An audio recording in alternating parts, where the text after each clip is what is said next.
everyone and welcome back to my channel. I hope you saw my little video last night. It was just a little introduction because I forgot to put the pop shade on last week when I was doing Exaggereyes. I cannot believe that. I don't think I'm going to forget that today because kind of that's what completes the look of this palette. So today I'm going to be doing a look with Transformeyes. Let me just quickly show you. If you want to check the swatch videos, I've done a video last week and I'll put a link below to that. So this is the palette.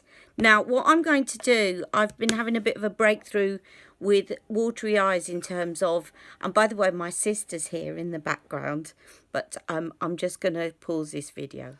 Okay, I'm back. She's very camera shy. She doesn't want to be seen on camera. That's fair enough, but she's watching this. So, first of all, I'm going to put MAC Paintpot in soft ochre on, just to kind of, as a base for my eyes. Reason is that, as you know, my eyes have been really watery, and I've just found that this really helps the eyeshadow stay on, and it kind of evens out the skin tone. It's just brilliant. It just helps it stick. If I don't do this, it's going to look great when I'm doing the video, but it's going to be off about half an hour later. So I'm just doing this. You can, if you're into Charlotte Tilbury, you can use the Eyes to Mesmerize creams, but they're not quite as sticky as the MAC soft ochre paint pot. Some people use soft ochre, some people use Painterly, which has got a bit more. This soft ochre has got a yellow undertone to it, and Painterly has got a pink undertone to it. So depending on what undertone of your skin you want to use, they're just very long wearing and they really help your eyeshadow stick. So I've just blended that in with my fingers, as you can see, and I'm now going to go in with this pot, and I'm not going to set it with powder because we've got a powder, a prime shade here that I can use to set it with, and that can be what I use. So first of all, I'm going to go in with the prime shade, which is a shimmery shade, and it is kind of a golden shimmery shade. And I've got a hair on the brush that was about to come off. So now on Charlotte's video, she only puts this on the lid. She doesn't actually put this all the way up to the top. But I'm going to, because I want to kind of set that primer a little bit. I'll just dab it. Okay. And then this side. By the way, the noise in the background is my washing machine. The glamorous life of a part-time beauty vlogger. Put the washing on, then do your makeup video. Okay, and then we're going to move on to the... Oh, I keep forgetting what it's called because she's changed the names. Enlarge shade, which is this golden shade. And she does, as she did with the last one, she puts this on the eyelid, but she just gets to this point and stops. So I'm going to do that.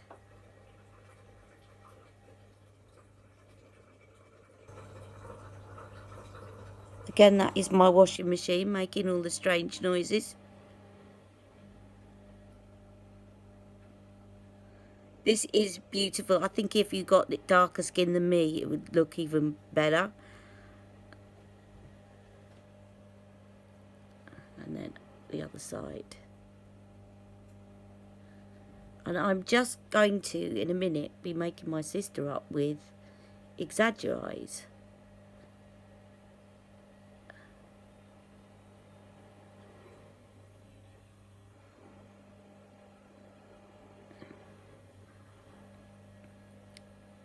She doesn't need any makeup, my sister. She just comes round here. She can use all mine. Because because I go a bit mad, as you know. And I'm in a bit of a good mood today, by the way, because I put a bet on Louis being the name of the royal baby at Christmas, when we didn't even know the sex, and it was 50 to 1. I put £1 on it, so make up money. Be prepared for some new products coming your way. Right, now, as you know, she then puts on the pop shade, which is this colour here. Now, it's not one of those that you dip your finger in and it's kind of emollient, but it does have a very different texture. It feels like silk, and it's very, very pigmented. It's almost like a pressed pigment. I don't know if you've ever had those pressed pigment eyeshadows on their own, which are completely pure pigment rather than mixed with talc and stuff. But that's what it feels like. It feels like it's just pure pigment, and it certainly, when you pick it up, it's very strong. So go easy on it. You just really literally need to tap your brush lightly, and that was one tap, and that's how much I've got. I'm just going to knock a bit of that off, and then what she does is she puts this again on the outer part of the lid, and you can build this up, but just go easy to start with, especially if you've got paler skin. And again, I'm just going to give that a bit of a tap. You may get a bit of fallout with this. Basically, the rule is that when the more heavily pigmented an eyeshadow is, the more likely you're going to get fallout. So it's not necessarily a bad thing.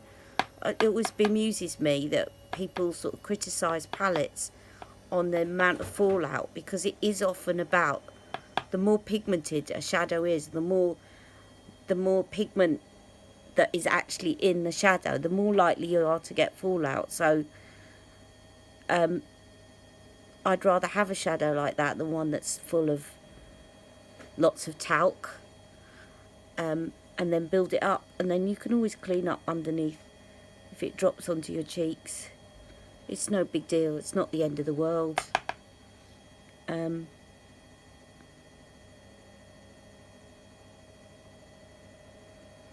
So that's that. Then she goes in with the smudge brush. I'm probably doing this in a slightly different order, but she goes in with the smudge brush first with the prime shade underneath, because this is supposed to kind of make the eyes look bigger.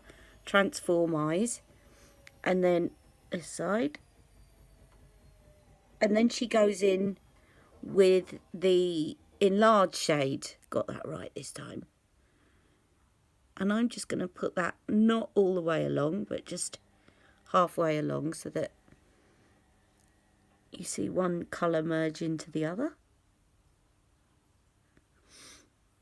And then what she does is she uses the define shade here before using the Barbarella brown. And like I did last week, I'm going to do it the other way round, because I think it particularly suits people that have got a little bit of lax skin, as I have.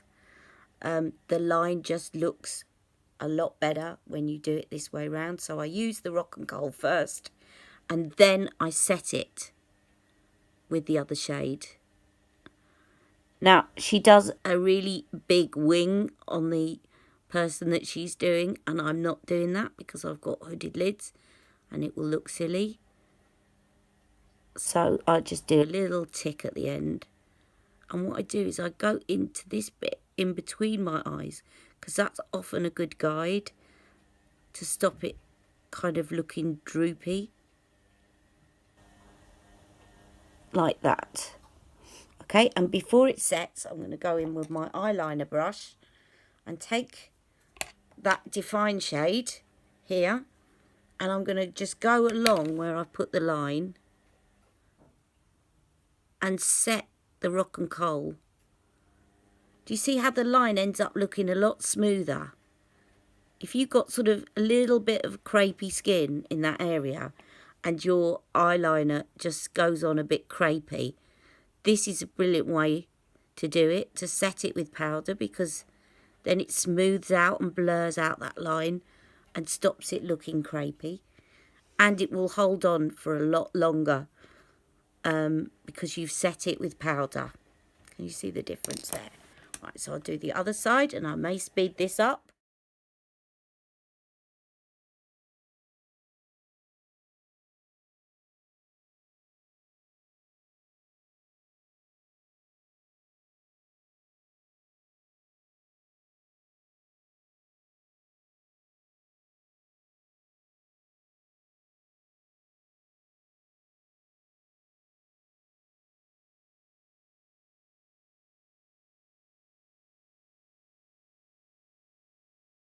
Okay, so now I'm going to just do a little bit underneath. I don't know if Charlotte does this, but I'm going to do it anyway, because that's just me, and set it again before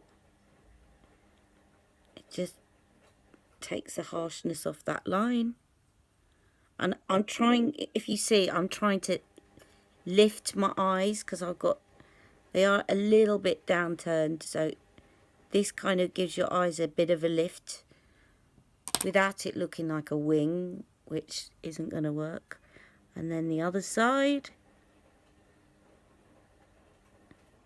again, get into that bit. I suddenly realized the other day, before I started watching videos about hooded lids and stuff, that I never used to worry, because I wasn't conscious that I had hooded lids, and I just do it, and it was all right. And I realised that that's how I did it. Is I got into that little bit where that little corner where your upper lid meets your lower lid, and I used that to draw out the line, and it works for me. Some of the other methods I've seen online just get so complicated. And I think if you find something like that that works for you, just use it. So there we have the two. I'm just going to make sure that that's blended in here. Okay, I'm going to smudge out this top line first of all with that defined shade. Smudge it out a little bit more with the smudge brush, because I used the eyeliner brush before, just to make sure I got into that rock and coal. And what I'm going to do, because I've got hooded lids, is I'm just going to go into this corner bit here,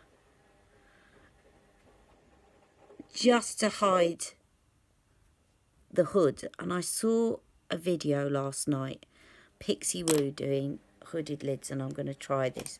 And what she does is she gets her liner brush and she drags it up. Probably need to do that to give the eye a bit of a lift. This is the first time I'm trying this. It may not work, but yeah, I think that works. And then the other side. And at least with this one, I can't forget the pop shade, because it's already on. It's integral to the kind of whole thing, rather than something you put on at the last minute. And again, I'm just going to put a little bit in the corner there, just a tiny bit. If I was going for a night look, I might build up the corner a bit more with this defined shade, but I'm not. So you can get this one to work in the day. If you're fairer than me, just make sure you put it on. Certainly with the pop shade, you really need a light touch and really flick it off. I mean, I've still actually probably got enough to do another eye with the stuff that's sitting on the table, because a lot comes off, and I think it is because it's pure pigment. So that is that, and I am now going to finish off by putting on Legendary lashes, and then I will finish off the rest of my look and be right back to say goodbye. I will just show you me putting on one side of my mascara, because you've seen me put mascara on loads of times before, and you've seen me put this new Legendary lashes on last week. So it's a little bit like watching paint dry once you've seen it once. Literally watching mascara dry. And then I'll do the bottom lash, so that you can see what it's like with and without. I have curled my eyelashes before I started this video. Okay, that's with Legendary Lashes, and this is without. Okay, I'm going to finish off and I'll be right back to say goodbye to all of you. Hi everyone, that's me done. I couldn't decide what lipstick to wear, but in the end I went with Walk of Shame. And I have got on my cheeks, I have got Ecstasy blush. And I have got the, need to blend it in there. And I have got the medium to dark Filmstar Bronze and Glow. Now, a lot of people that are medium skin tones like me that can actually wear both have said that they love the bronzer, but the blusher, the highlighter is too dark. And I will say, one day I just tried it as a highlighter, and it actually does work. That's my washing machine, guys. It does actually work as a highlighter. You just kind of have to suspend your disbelief and use it, and it works, even though it looks bright orange. Anyway, so there you have it, and that is Transformeyes eye palette. And I hope you've enjoyed this video. I will see you soon. I've had a couple of requests which I'm going to be doing this weekend. One is to swatch the lip lusters. I've got all of them except one, so I'm going to be doing that for you. And the other one was, I'm trying to think what the other one was. Hold on, I'll be right back. I've remembered. And the other one was a question, a really good question about, I really wish I didn't have to compete with my washing machine. The other one was about how these compare to Charlotte's larger palette that she bought out last year. So I'm going to swatch those ones side by side so that you can see that. Okay, so I'll see you very soon. Take care, and thank you for watching. Don't forget to press subscribe if you haven't already. Bye-bye.